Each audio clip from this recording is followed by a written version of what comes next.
Good afternoon, ladies and gentlemen. Welcome back to another episode here on European Confessions. So, there is a message that I received from one of our listeners, and this is a narration of that translation that you are going to be listening to. So, the narration reads like this. Hello, my brother, how are you? Can you please post my own story as anonymous? My brother, I am a woman who is aged 42 years old.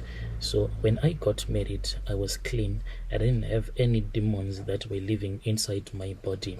But when I went to the village where my husband's parents were staying, I then found out that my mother-in-law was a witch, but I only got to find out that she was a witch at the time when she wanted to reveal herself that she was a witch. What started happening is that after I had fallen pregnant, I then got so sick. I got so thin, my brother, that people that would see me, they would think that maybe I had been infected by HIV, and at the same time I had those symptoms like someone that had malaria. What would happen is that when it was hot, I would actually take two blankets. There are those big blankets, 2-in-1s. I would take those big blankets and I would go and sleep in the middle of the compound where there was no shade, so that I can get warm when the sun was at its hottest point. That is when I would go and sleep outside. So people thought that maybe I had HIV or something. Then when my parents heard that the way that I was sick, something bad could actually happen to me, my parents then took me. After my parents had taken me from that place where I was married, then we started going around. We visited a lot of fake prophets, but we were getting different prophecies. Some of the prophets, they would actually blame my mother. They would say that my mother, she had some tokoloshis that wanted to eat me and wanted to eat the child that I was carrying, and that is the reason as to why I was sick like that. But I didn't believe all of those fake prophets, because my mother, she was really worried about me, and she was the one who used to go with me to different prophets. So some of these fake prophets, what they would say is that they would blame the spirit of my late brother, because I had this other brother of mine who had traveled to South Africa in search of a better opportunity, and when he had gone to South Africa, he had never attempted to call us back in Zim. So we thought that maybe something bad might have happened to him. So most of the prophets, they would say that your brother, I can see that he died there in South Africa, he was murdered. So what is happening is that his spirit is the one that is making you to go sick, so that you can actually go around visiting some traditional healers, because all that he wants is one of his relatives to come to South Africa so as to see his final resting place. But they were just lying. My brother was alive and well in South Africa. When my parents saw that my situation was not improving, actually I was deteriorating with each and every day, my parents then said that, we do not understand what is going on with you, my child. Since you are pregnant, maybe the child that you are carrying, maybe it is the one that is making you to go sick. So we have to return you back to where you are married. Maybe they know what they do if any of their daughter-in-law will go sick when they are pregnant. That is how I ended up being returned back to where I was married. It was me and my young sister. We then went back to that village. When we arrived at my in-law's compound, my mother-in-law, after she had greeted me, she then said that she wanted to have a meeting with me later at night. This was after I had said, why can't we speak right now? Because I thought that maybe she knew some herbs that were going to make me feel better. So I said, please tell me now. Whatever that you want to tell me, please tell me now. Then she said that we cannot talk right now. We will only talk after the sun has gone down. So after my mother-in-law had told me that she wanted to have a meeting with me, and after she had told me everything that I was supposed to do when she was going to come to have a meeting with me, I then saw that my sisters-in-law, the ones that once hated me, they were really excited. They were now happy. They seemed to have grown a new love for me. So they would come into my bedroom and speak with me, ask me a lot of questions. When it was the When the evening arrived, my husband then said that he wanted to go out and hang around with his friends. He wanted to go and drink his beer. So I then called my little sister, because I am someone who is afraid of the dark and sleeping alone. And what had happened is that ever since when I had started staying at my in-laws compound, I had been experiencing several night of nightmares, and whenever I would be having this sleep paralysis and nightmares, there was someone that would come into my room. I would not see this person, but I would feel that there is someone in the room that wants to hurt me or to do something bad to me. So I called my little sister that had accompanied me when I was being returned back to my husband's people. So she came and she slept with me. She was tired on that day, so around 7 p.m. she was fast asleep, and I had gone to bed as well. When I woke up, this was around 7 p.m. I heard that there was wind that came rushing into that bedroom that I was sharing with my little sister, and the wind started blowing the curtains to the side. I then wondered what type of a wind can do such a thing. As I was looking at the window, I then saw that outside there was a tall, dark figure, a scary figure that was standing outside. That was when I heard a familiar voice. This was the voice of my mother-in-law. She was calling my name. She was like, "Mary, Mary, come outside." And when I said, "Yes, ma," I then found myself instantly standing outside. I saw that my mother-in-law was there, then my sister-in-laws as well, they were there, and some women from that village. It was a group of witches that had surrounded me. When I saw my mother-in-law, I was really afraid. Then my mother-in-law said that I was not supposed to blink. Then my husband's youngest sister, I saw that she was holding a razor blade and she had a clay pot, but there was something funny about this clay pot, because this clay pot, even though it was filled with water, the water was mixed with tree leaves, but even though it had a lot of cracks, but the water stayed in that clay pot. So what this sister-in-law of mine was doing was that she was making some tribal markings on my body, on my shoulders, on my back, everywhere where she thought was good to place those tribal markings with that razor blade. But I felt no pain at all. Even when I woke up, I felt no pain. But I saw that indeed everything that had happened in my dreams, it had been happening physically. Then my mother-in-law and my sister-in-laws, they told me that these tribal markings that had been placed on my body the previous night, they were forbidden to be shown to anyone who is not a witch. I was forbidden to reveal these tribal markings that were there on my body to my own little sister, the one that I had called so that she can be with me, since I was really afraid. And I was told that these markings, they were more like a gift. Like if I would go to a church whereby they will be praying, then what these tribal markings will do is that they would hide so that people would never see that there is a demon of witchcraft that is living in my body. And if I would tell my sister or show her these markings, then they will start to torment me.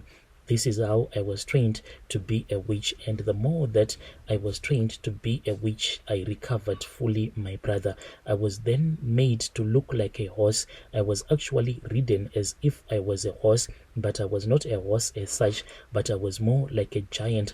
And whenever I would be transformed to become that big giant hyena that could carry 4 witches at a time, I was fast enough when I would be running. Let's say if I would be running from that village, Mashwengo, going to Harare, where they would want to bewitch something, this distance, as long as it is, I would only travel that distance within 5 minutes. I would have arrived at our destination. Upon our arrival at our destination, the witches that I will be carrying on my back, they will get off my back, then they would enter into that house where there will be someone that will be sleeping, the one that they would want to bewitch. As for me and some of the tokoloshis and other creatures, we would stand outside, standing guard, because when my in-law was inside someone's house bewitching that person, that is when she will be very weak. Anyone that would want to attack her will attack her. Anyone that would want to place a curse upon her so that she won't find the door of that house so that she can be stuck inside that house, that is when she will be really weak. And we used a lot of people from that village, and we were using charms more like a remote control. We were using these charms that were like a remote control. Let's say if in the village, if there is anyone that we wanted to use as a horse throughout the night, we would tell those charms to bring whomever we wanted to use on that night to come to us, and then that person will come and we would transform them into a giant hyena that we would use as a means of transportation throughout the night. And my brother, back in those days, our headquarter was underneath this other jacaranda tree in that village. There was this crossroad. So at that crossroads, there was this big jacaranda tree. So this big jacaranda, it served as our headquarters. Whenever we had a dispute, we would go and sit underneath that jacaranda tree. That is where we used to settle all of our disputes. And now this place, there is someone that actually bought that piece of land, but at that time it used to be a bushy area. And whenever we had someone that would have gone around summoning one of our witch friend, then we would summon our enemy in the spirit. We used our evil spirits to summon our enemies. And when you would have come to that place where there was our headquarter, we will then start to judge you, and you would have to answer your own case, and we will punish you according to your crime, the one that you would have committed against one of our witchcraft friends. And my brother, after that, me and my husband, we started fighting a lot. My mother-in-law then told me that I had to leave the village because what was happening was that the ancestors that were inside my husband's body, they were actually waking up because they had grown tired of everything that had been happening. Like my mother-in-law, she had done terrible things, and the ancestors, they were angry. They wanted something to be done. So my mother-in-law said that I had to make sure that I travel to a land that is very far from the village where my husband grew up in, so that the ancestors can remain sleeping. That is how I came to South Africa, me and my husband, where I kept on giving him and feeding him a lot of charms so that the ancestors can never wake up. When I arrived in South Africa, I then started having dreams of my long lost brother. I would specifically have a dream, and I would see at the place where he was staying, everything I would see in my dreams was going to become. When I came to South Africa, I then started to have a lot of dreams, and in my dreams, I would see the exact place where my brother was staying. Each and every night, whenever I would want to go and attack my brother, the one who had been long lost, my neighbors at that place where I was staying, my neighbors, they were very powerful neighbors. So these people, whenever they would pray, when I would want to go out at night, I would find out that they will be blocking me at the gate, and they will be wearing clothes that were white and shiny, and these clothes, they would actually like blind me, and I would run back indoors. I then reported this issue to my mother-in-law, who was back home in Zim. She then said that she was going to speak with one of the community leaders, not your physical community leader, but this was a spiritual leader who was in control of that area. My mother-in-law then came back to me and told me that this community leader was going to have a meeting with me. That is how I was given the permission by the witches of that community. They told me that the reason as to why those people were blinding me with their prayers, it was because the spiritual community leader had not recognized me and had not given me full permission to do whatever I wanted. What this community leader did to me is that he just came and he just touched my shoulder, and this he did in the afternoon. And that is when I found out that the witches in South Africa, they have powers unlike us. They have powers to even bewitch someone during the day. Unlike us back home, we have to wait for the sun to go down, and they do not use like a winnowing basket like we do back home. But what they do is that they get inside a loaf of bread and they use it as their mode of transportation. That is what we used. So I then flew to my brother's place, and when I flew at his place, I saw everything that was going on, and I saw that he had a gifted child. His daughter was really gifted. I wanted this child to grow spiritually, not physically, because I wanted to use it to become one of my tokoloshis. The first visit I did it spiritually, and now I had to do it physically. I went there, my brother, and when I went there, whilst I was traveling there, I felt heavy, and I knew that I was carrying a heavy load of tokoloshis. Some of them I had brought them with me when I was returning back from Zim. When I arrived at the place where my brother was staying, those tokoloshis then transformed themselves and they became more like cockroaches. My brother and his wife, they tried so much so as to exterminate those cockroaches, but they failed, because these were not your natural cockroaches whereby you could use doom or what to kill them, because they were tokoloshis. These babies of mine, they did their job very well. The child got sick and passed away, and when I heard that my brother's child had passed away, I pretended as if I cared so much for him. I rushed to where he was staying with his wife so that I can give him moral support. And when I arrived there, my brother, I already had the money. I told my brother not to worry because I had the money. This money, some of it I had saved it because I knew everything that was going to happen. My in-law had given me some money, as well as my own witch friends. They had given me the money to help me to repatriate this body. As for my brother, I told him not to worry, not to use his money, since he was mourning for his child. We carried the deceased body back home to Zim.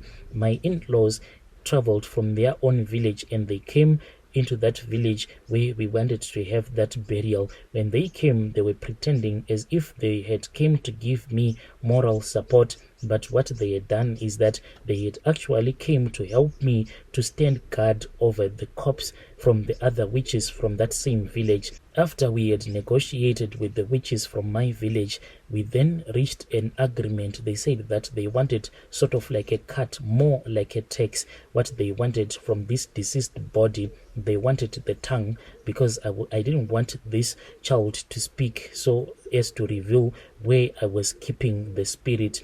So we had to cut off the tongue. This is what we do when we have killed someone, and when we do not want the spirit to reveal where the body is locked up at, we cut the tongue. So they wanted the intestines as well.